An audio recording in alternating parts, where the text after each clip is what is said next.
You see, the problem today is not the politicians. It's not the schools or the media. The problem today is Christians. Our values are upside down. We are so lukewarm, we want to spit ourselves out of our mouths. And we got the currency, though, that says, in God we trust. But you know what? I mean, let's be honest. Do most Christians trust in God, or do they trust in hard cash more? Do most Christians trust in God, or their 403Bs, their retirements, and their jobs, and their careers? Do you know that Christians right now spend more money on their cell phones than they give to their churches per capita per week? Yes, including most of you here. I mean, on average, most people spend more on their cell phones every month than they give to the cause of Christ.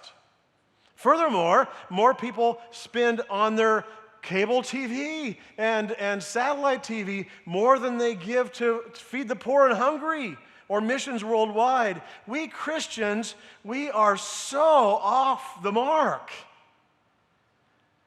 But what would happen if we started behaving like Christ? What would happen if a few of us started loving our neighbors and sacrificing financially for the hungry and loving unconditionally? What would happen if, let's just take, for instance, let's just take everyone in this room, okay? Everyone in this room, I'm assuming we're all Christians. If we're all Christians, what if tomorrow, the 4th of July, every single one of us started radically living like Jesus? How would your neighborhood change? How would your family change? How would this church change? It would change tremendously. Folks, no one out there is stopping us from doing that. We live in the United States of America. We can live like Jesus if we want, but we're not doing it. But if all of us did it, wow, this church would change, and the whole Sacramento region, wow, a revival would start, and all the churches in the area would become full with people radically living like Jesus. But just think about this. What would happen if every Christian in California, and I'm not talking about new Christians, just the ones we already got. What if every Christian in California, tomorrow, Independence Day, started actually living like Jesus? What would happen to California? Anybody? It would become the Golden State again. There'd be no more, people going hungry because Christians would take care of them. There'd be no more homelessness because Christians would take care of them. There'd be no more, people on the sidewalks or not having care they need. I mean, like Mother Teresa went out, Christians would do all that, but we're not doing it.